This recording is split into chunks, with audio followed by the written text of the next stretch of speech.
Hey, it's Dee from Twinflame Stories podcast. If you haven't heard about Anchor by Spotify, let me give you a rundown. Basically, it's the easiest way to make a podcast with everything you need all in one place. Here's how it works. Anchor lets you record and edit podcasts right from your phone or computer. So no matter what your setup is like, you can start creating today. Then you can distribute your podcast to the most popular listening platforms, including Spotify, with a single tap. Anchor is also the only place you can publish video podcasts to Spotify. With Anchor, creators can earn money in a variety of ways, including ads and podcast subscriptions. And best of all, Anchor is totally free. Download the Anchor app or go to anchor.fm to get started.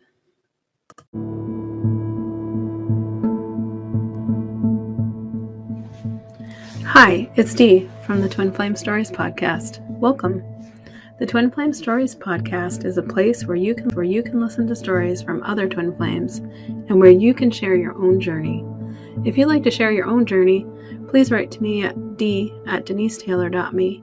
I will get back to you as soon as I possibly can. I'm a one-person production, so please understand it might take me time to respond. Please be sure, if you'd like to share your story on the podcast, that you change the names of people and places if you don't want those to be used publicly. I also have a community on Facebook that you can join called The Collective. The Collective is a group that offers daily divination, monthly energy clearings, a monthly live card reading session, and a personal one-card read each month. In addition, it's a platform to ask, receive, and lend a hand to other twins as they navigate their journey. You can find out more about the paid subscription to The Collective by visiting denisetaylor.me. The link will be in the show notes. Welcome. I'm so glad you're here.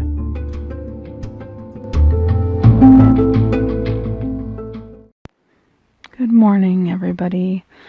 So this is week 8 of the podcast, and I actually had different intentions for this particular podcast and had recorded it earlier. However, we were really super fortunate to have somebody come forward and decide to share their story with us. So I'm really super excited to do that with you. But before we do that, I just want to mention a couple of things. So, a dear twin sister of ours, Miranda, was going to come and do a interview with us. However, some things have come up and she won't be able to do that right now. And I just want to tell her and all of you that if for some reason you had made plans with me to do something and something comes up, it could be a number of things. There could be appointments that get in the way. There could be people that suddenly interrupt what you had planned. It could be emotions. It could be some old baggage that surrounds you sharing it. It could be a feeling of shame. It could be doubt. There's so many things, you guys. First of all, I just want to reassure you that it's absolutely okay. It's okay. So if the thing comes up and it gets in the way, I just want you to, first of all, I don't want you to feel bad about it in any way. I just want you to center yourself. And whatever the thing is, if you truly deeply feel like you're supposed to share here, I want you to take time to do some clearing and take time to nurture yourself. And we just keep pushing forward. So perhaps you wanted to come and share your story, but something got in the way, and maybe you can't share your story for another 6 months. Maybe it's a year. That is okay. Absolutely okay. It's going to come when it's supposed to. It's like this very fine line of forging forward, so pushing forward, and also letting things also fall into place. It's kind of a strange balance, but I think if you're a twin, you know what I'm talking about. There's a balance of knowing when you can open the door and trying to push the door open. There's two different actions there. So sometimes when you know that door is open, and then you do have to push it open. But other times you know it's not yet the right time. And so there's no sense on pushing the door open because the door isn't going to open, if that makes any sense to you guys. So I just want you all to feel that this is a safe place and you're not going to let me down in any way if things take a switch. That is like so much more common in our journeys than I think any of us realize. That curveballs get thrown at us all the time. Even with the podcast, there are curveballs coming at me all the time. When I come to share it with you, I have a lot of doubt. I have a lot of fear. I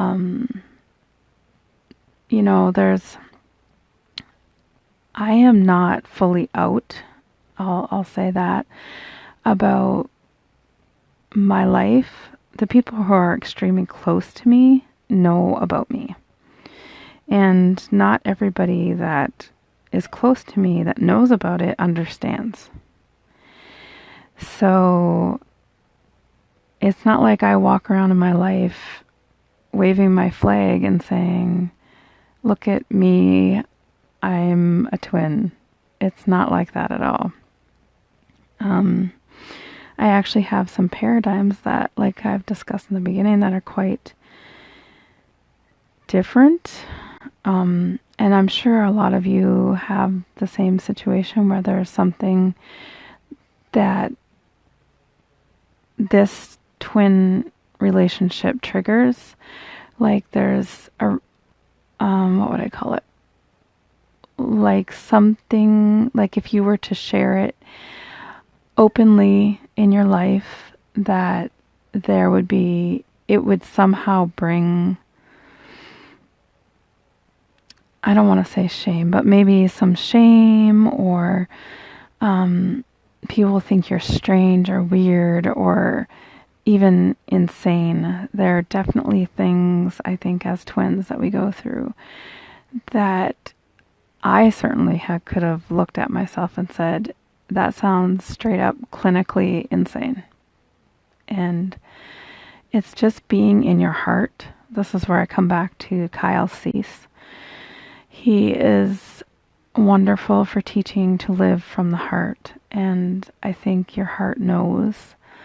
And I think that's a great place to go back to. I will put his link in the notes for today. But if you just live from that place that's in your heart, you know that's where it feels right. And so for me, I know when the doubt comes up, and there are times, you guys, there are times when I'm like, maybe I'm just crazy. Maybe I am just forging forward and feeling like it's so hard, because as a twin, it is hard. So sometimes I feel like, oh, this is so hard, like to keep moving forward and try to be authentic and et cetera, et cetera. And I think, what if I'm just causing all this strife upon myself for nothing? What if I'm just nuts? So I just wanted to tell you guys that, because it's a true, honest feeling. Like, there are times when we have those feelings where we're like, maybe I'm wrong. Especially for me right now,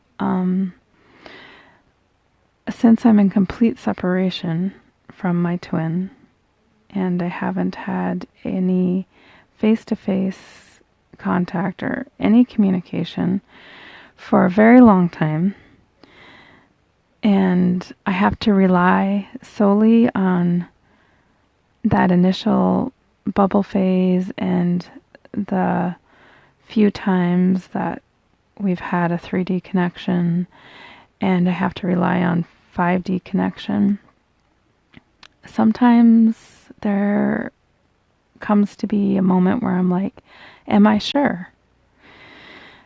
When the bubble phase was happening, I was sure. When the meeting face-to-face comes back and there's another meeting that is in the 3D, absolutely sure. But during the times when I'm apart, I definitely have that feeling of, is it right? Am I going in the right direction? Oh, you guys, you just don't even know. Anyway, I just wanted to share that it can be like that for us, and we're not alone. So I just wanted to send you all comfort and love. And I want you to go back to that spot in your heart where your heart knows. Your head might not know, but your heart knows that what you are, who you are, and why you're here. Okay? Just feel comforted that your heart knows. I promise. All right. So, and I just wanted to say thank you to Miranda for being very honest and open, and for at least sharing her story with us via email, because that has brought a lot to us and we very much appreciate it. So, all right, on to our next story. I had a dear sister write in, and this is Lana's story. And I just want to precurse this with, there are going to be twin flame relationships where people who are listening may think it's wow. That's a good expression for it.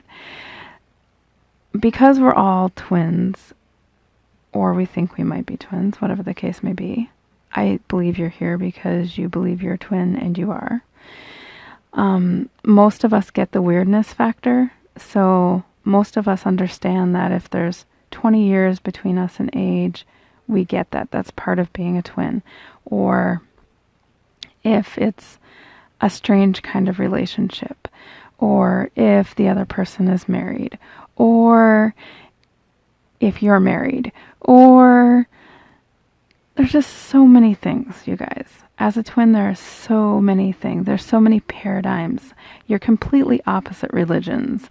You're completely from two warring families. You're from two countries that don't see eye to eye. You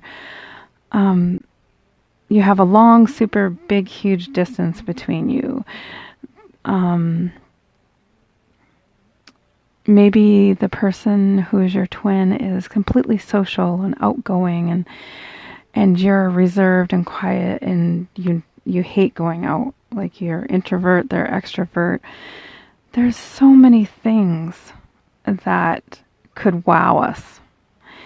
So I just wanted to precurse this story with the wow factor, because dear Lana has been very brave to share her story with us, and her paradigm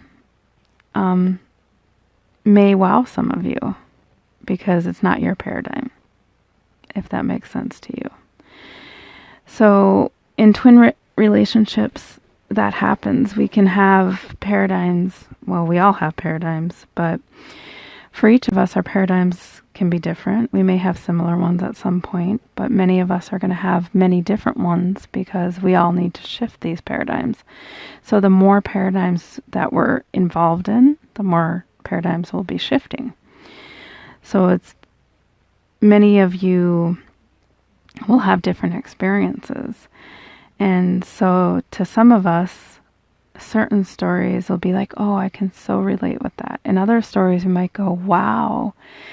But when you say the wow, I know this has happened for me, where I've heard a story and I thought, wow, like really, that's amazing. And it also brought comfort to me, even though I didn't have the same type of experience. It did share a lot with me anyway. And it gave me peace knowing that other people are in hard paradigms also, if that makes sense. All right. Okay, so on to Dear Lana's story. Here we go. I've always been drawn to the mystic. I'm a devout Christian, but I believe in astrology, soulmates, and a basic principle of reincarnation. I didn't understand a good portion of this until I met Liam. It was my sophomore year of high school, and he was my teacher. The first day I had felt a sense of peace when around him, but I didn't think much of it. He was attractive, and I was drawn to him, but I had only ever experienced crushes, where I felt butterflies and a sense of uneasiness. I never felt that with Liam. My story is one that is most likely frowned upon by most due to the age gap and the roles we played, but it doesn't invalidate our twin flame connection nor our relationship. Often in twin flame bonds, there's a runner and a chaser. I was the chaser. Liam knew me to be the fireball who said what she felt and let the chips fall where they may after. I've always been that girl. He, on the other hand, is the calculated type, very moral, the epitome of a good man. These qualities made it very hard for our bond to prosper. Though Liam made me feel like I was vulnerable and raw to him, even in a room of 30 people. I felt naked in his presence, but still safe. He caused such an emotional and physical reaction out of me nearly every time we were around each other.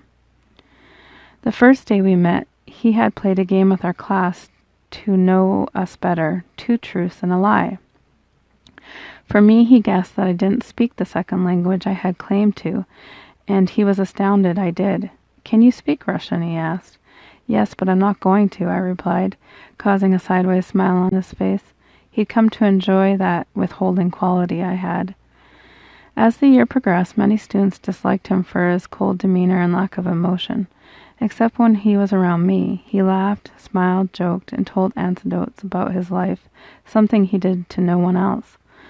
Others noticed how we seemed so relaxed with each other, and were in awe of how I cracked the hard exterior of Liam. But for me, it wasn't something difficult. He opened up to me naturally, and I think it scared him as much as it did me. Honestly, honesty was one of those things. I had jokingly lied to him about something once, and he said, "I lie to my friends. I don't think we should lie to each other." Another important detail was he was indeed married. This complicated things in ways most can't comprehend. As I said before, Liam was an amazing man, so he had never let himself begin a physical affair, much less with a student, but the emotional affair was ever present. We had deep conversations about his life, my struggles, and how he knew my worth when I didn't myself. We spoke of his wife before. He told me he had settled down with her and met her on Match because he didn't want to have to do any work. And I just wondered why. But I get it now. Anyone I meet after him would be like settling. These sort of digs of his wife were directed at me as a way of saying, "I'm sorry that I am married. I don't even want it myself." I felt a sense of belonging with him. I had loved men before, and I currently am in love with another man, but no one can compare to the love I felt for him. His love, it was unlike anything. The feeling of basking in the sun, the rays beating down on you and warming you, the wind rolling over you, so you are neither too hot or too cold. That's how he felt. He felt like the crisp beach air, like the smell before the rain, the warmth of a coffee cup between your freezing fingers. He was home. But much of our relationship was tumultuous despite the good times we shared. After the first joyous year, where we bickered, laughed together, and enjoyed each other's company, the second year was the complete opposite. Over the summer, he seemed to realize how improper our bond was and abruptly shut me out. It hurt, but I still saw him every day during workouts. We fought almost constantly, but despite our fighting, I could still see his well intentions. He acted rash to me, but it was so no one thought he was favoring me. I went through a deep stage of depression junior year that I hadn't realized I was in until I was out of it. And during this time, I had made many mistakes that he helped me work through. He was rough on me, but he helped me in more ways than one. His guiding hand brought me to the light that I couldn't see.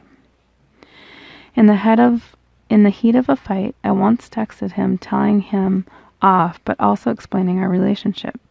I had told him he always showed mercy when I fucked up, and I didn't understand it, and that I understood him more than he knew. Funnily enough, after I said the things about his mercy, I had fucked up again, and he publicly punished me.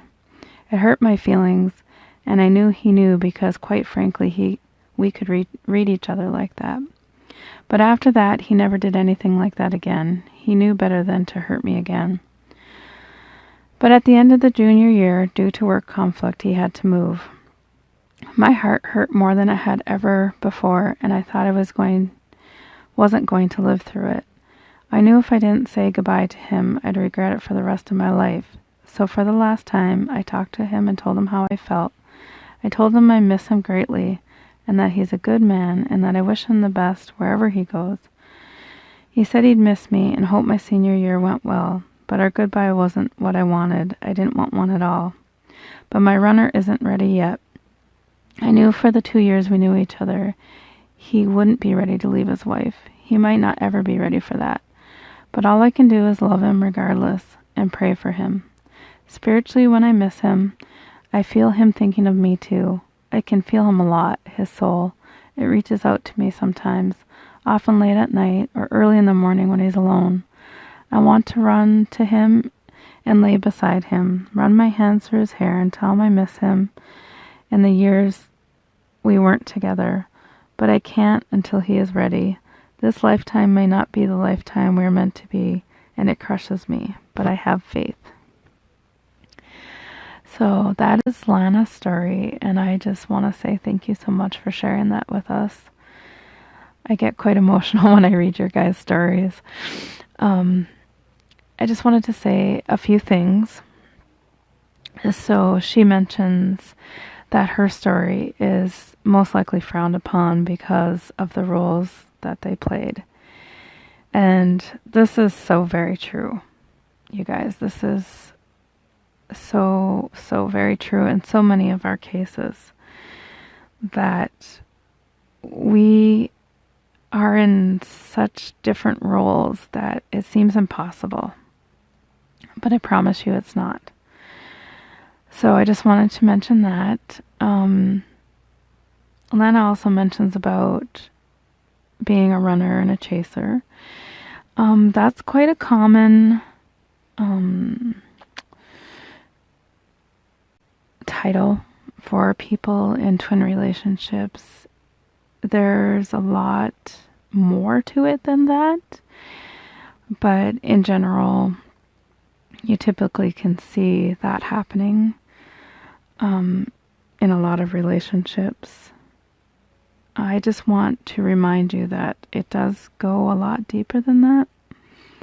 And if you're interested in learning more about, the different ways that twins are blocked and how to heal them, you can definitely go check out Jill and Remy at twinflamehealers.com. And I'll put their link into today's notes also. I know I've mentioned them before and I've not gotten around to sharing their link. So I'll put both of those in there. I really like the way she describes how Liam feels to her, like she's coming home. I definitely can say that I myself have shared that experience. It was like coming home. And the reason we feel that way is because it is. That sounds silly. But it truly is, you guys. It's our soul that remembers who they are. It's not our physical body. It's not our 3D self that's here. It is our soul that recognizes them and recognizes their soul. So these two souls are pureness and love. And we recognize that. And we recognize who these beautiful people are to us. And because they're the closest thing there is, they are us. They are the other piece of us. There's not another soul in the world that is going to feel that way. And I say that with caution, because there could be people that come to you that feel similar. You could have similar experiences, and some people have had like a false twin come that plays like a similar role. And the only way I can explain that is if you're a woman and you've had a baby and you've had labor, and you know how you have like a false labor like Braxton Hicks or whatever, and how many of us have gone, oh, I wonder if this is it, I wonder if this is it. And then you go into the real part of labor and you're like, oh, this, I can tell the difference. Okay, so that's how I would explain it when you have like a false twin versus a real twin. I haven't personally experienced it, but that's what I can imagine it to be. Where you, especially I think if you're looking for the twin, you're searching them out, I think it could be easier to fall into that type of thing. You may need a false twin to get you to a certain place or to prepare for what's coming. So you may feel that way, like, you know, is this person is, you think this person is. And then maybe a few years down the road you meet somebody different and all of a sudden it's like, oh no. Okay, that person I thought was, but they weren't. And not to add a level of confusion to what we're already going through, but that it can happen that way for some people. So I just don't want you to be discouraged if, you know, you thought, how is this possible? How do I have two people that are similar in my life? Okay. But when the real one comes, there's just something in you that knows for sure, without a doubt. Especially during that bubble phase, we may have doubts, like I said a little while earlier, when things get quiet on the home front, or if you get to a certain level where you think, you know, you can't get to a certain point, or there's something blocking in the way, or you think that how come we can't move forward, things like that could bring up doubts for you. But there's also something deep in your heart that just knows, absolutely knows, and there's no other way to explain it. Okay, so I really, really, really like the way she explains how he feels. Absolutely. He is definitely like home. And she talks about like this, you know, the joy and how she feels like this love, but yet at the same time it's like there's this like clashing, and where he pushes her and even hurts her, and I'm sure some of the hurt is not intentional. All of that definitely happens in twin flame relationships also, where we can be mirrors to each other, but not just mirroring like I'm like you. That's not totally what that means. What a mirror is, like, they hold up a mirror and say, hey, I want you to look at yourself. This is what you've got going on. Or like in my case, as far as being pushed, my twin is the pusher.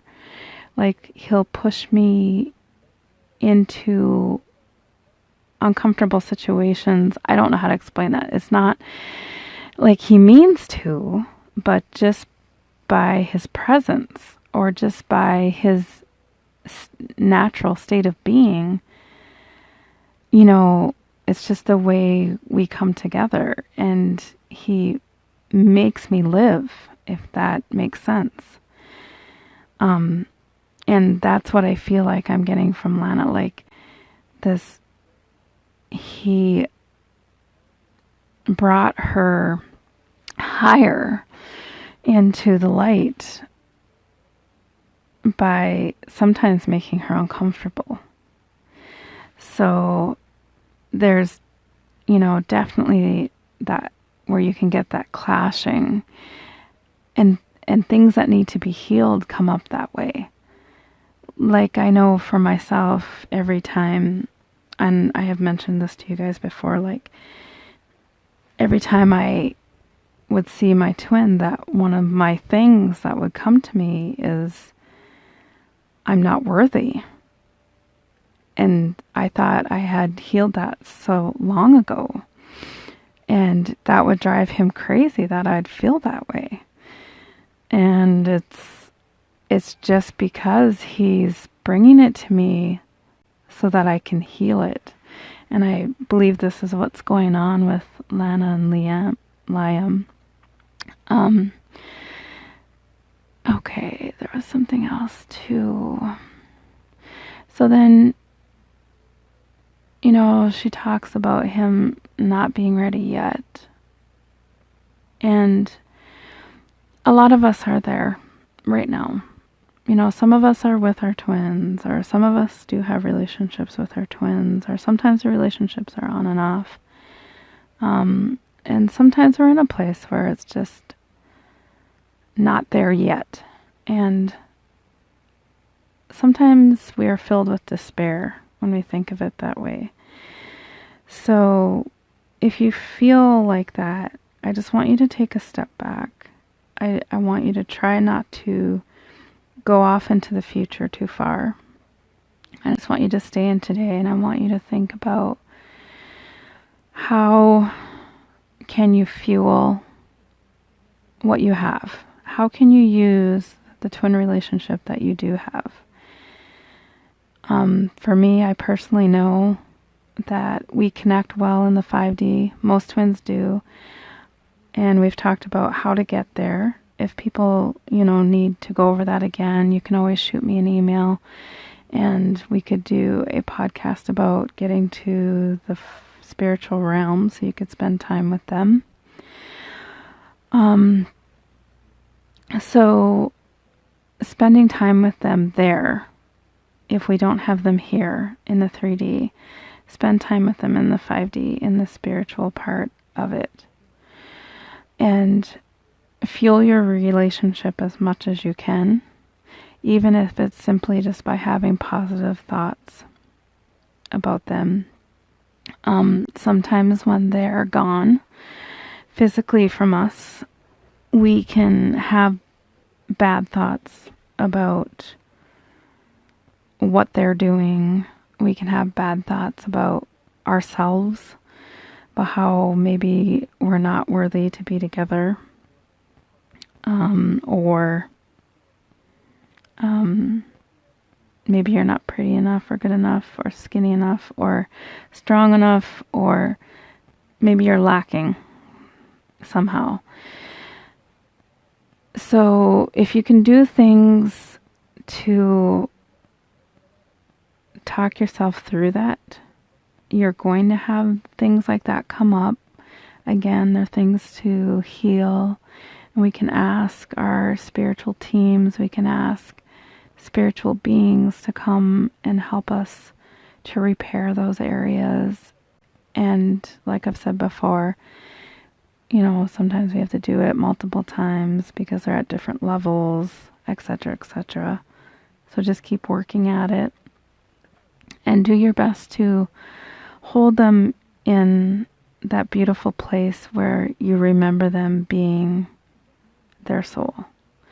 So that place where you saw them and you thought, yeah, this is home. That person is home.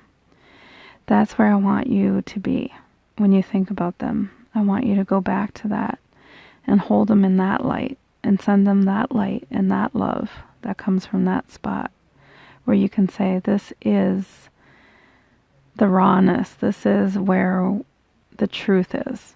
That's where it lies. and comfort yourself. I know it's really tough to be without them. So, what can you do to take care of yourself in the meantime? Have hope. You need to have some hope, because there's a reason that you met them in this lifetime. And I believe that as two halves, we all want to make it happen. It's just there's so much that comes in the way that needs to be shifted that it's not always easy to get there. But that's what I want you to live for. I want you to live for that coming together. You might be 85 years old. I don't know. And like Lana said, she doesn't know if it's this lifetime. Sometimes I feel like that. I don't know if it's this lifetime. But I want it to be this lifetime. And I think we should live that way. I think we should live like it is this lifetime.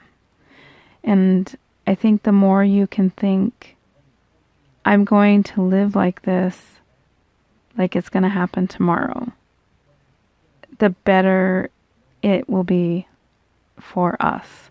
It'll be a better energy for us if we live in that place where we're going to come together sooner than later, because we can hold each other in a better light if we're in that energetic space. And don't be afraid to find healers who can help you. I do want to throw something in here. I want you to be very self-discerning. I want you to be cautious. And I want you to listen to your heart. That if there's somebody that you're not sure, like, is this person really speaking the truth? I'm not sure. I want you to use discernment and maybe step back from that person for a little while. There are so many different beliefs when it comes to twins. And this is very bold of me to say, but I did hear the other day that there was a very popular website that believed that twins have to be lovers. And they said, if anybody else tells you anything else, it's a lie. And I'm just going to be in my truth and tell you that's wrong. So if it's appropriate and we're in that place where we can be lovers, that's a beautiful thing to have happen. But there are times when it's not yet appropriate to be lovers, or we've incarnated into such different circumstances, like I have said in the very first podcast, like where it's absolutely inappropriate, and there shouldn't be an appropriation for that. Like if you're 83 and your twin is 2, like you're not going to be alive when they're old enough to come together. So that's what I'm talking about. It doesn't always happen. Being sexually active with your twin does not always happen.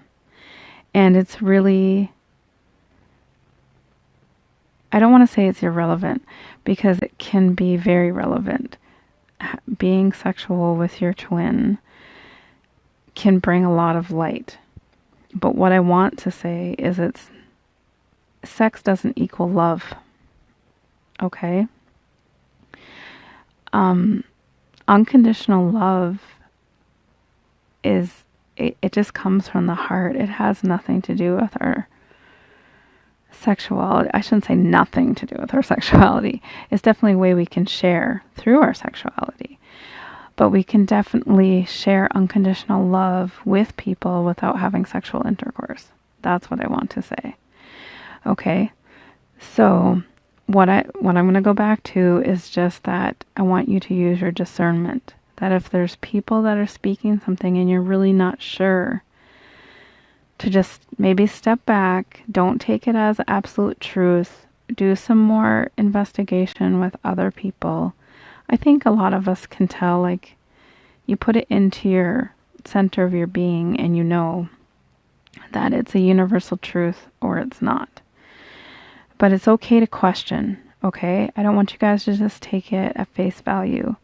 And I am always learning, and people like Jill and Remy are always learning, and Kyle Cease, I'm sure, is always learning.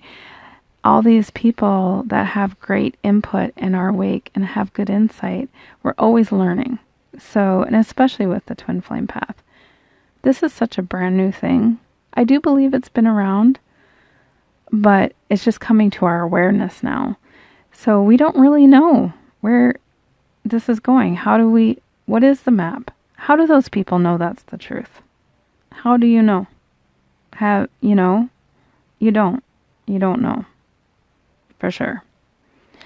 So you just have to use your discernment, go with your people. If it feels right, then that's who you go with. And if you're not sure, it's okay to step back from those people and get some more insight. And even ask your spirit team for guidance in that area. Like, do you think this is somebody that has the truth? I personally, if I hear somebody say something that I think, no, that's not the truth, I don't continue to listen, or I don't continue to read. I just stop, because I don't have time. As much as that sounds like I'm being a snob, but I don't.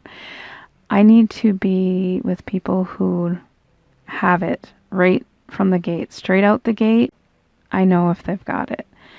And I also listened to a couple talk the other day that said that we could have multiple twins. And I just shut that down right away, because you don't have multiple twins, okay? At least not in my perspective. We don't have multiple twins. Like I said, we could have a false twin that we thought was our twin but ends up not being. And we can have very close soulmates. But from my perspective, you cannot have more than one twin, because it's your soul incarnated into another body. So that would be pretty wild if there was like 3 or 4 of you. I think just having 2 of us is hard. I wouldn't want to see what it would look like if there was 3 or 4 of me floating around. Just having the 2 is challenging. So anyway, that's my point, is just to be very discerning about what you're hearing or reading. And I also want to just really encourage you all to be in your heart space and try to just comfort yourself. I just feel like that's a really strong message for today, that just do things for you that are going to comfort you while you're working on this path, because we need to do both. We need to do hard things to move forward, but we also need to really take care of ourselves. Really self-care, getting some sort of physical activity, trying to eat well, whatever your wonderful hobby is, participate in something you love to do. Set goals for yourself that maybe you want to go somewhere, or go out with the girls, or get away on a trip, or maybe it's simply just curling up on the couch with a book and a hot cup of coffee. Whatever it happens to be, set something for yourself that is a goal that you can enjoy and relax, and just re-energize yourself, and just give yourself the time to sometimes maybe step away from the path for a second and get yourself re-energized, and then go back to work at it. All right? And I always encourage you guys, if you have questions to write, you can write me. Also, Anne, sorry, not Anne, my friend Kim. I have to get my names right here. My friend Kim is still offering up some relationship healing, and you can just shoot me an email if you're interested in that. All right, that is everything for today. And again, I just thank you so much for the story, Lana. It's really great, and I know when I'm reading I don't always do great justice to your voices, but I really, really appreciate everybody who has shared with us. It's a wonderful gift to know that other people are going through things and their experiences and how it worked and how it felt.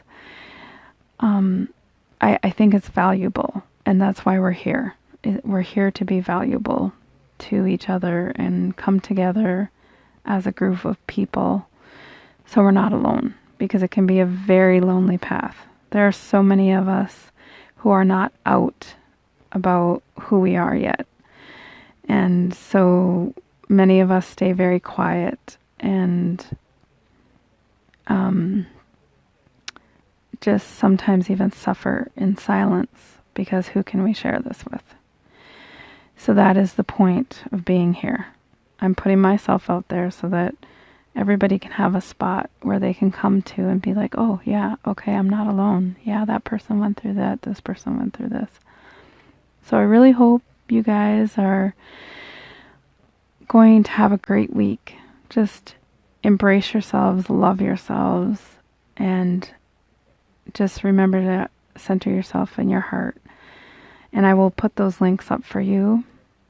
And I'll be thinking about you guys all week. And I'm just an email away. twinflameauthor@gmail.com. Okay. You guys have a super great week. Namaste.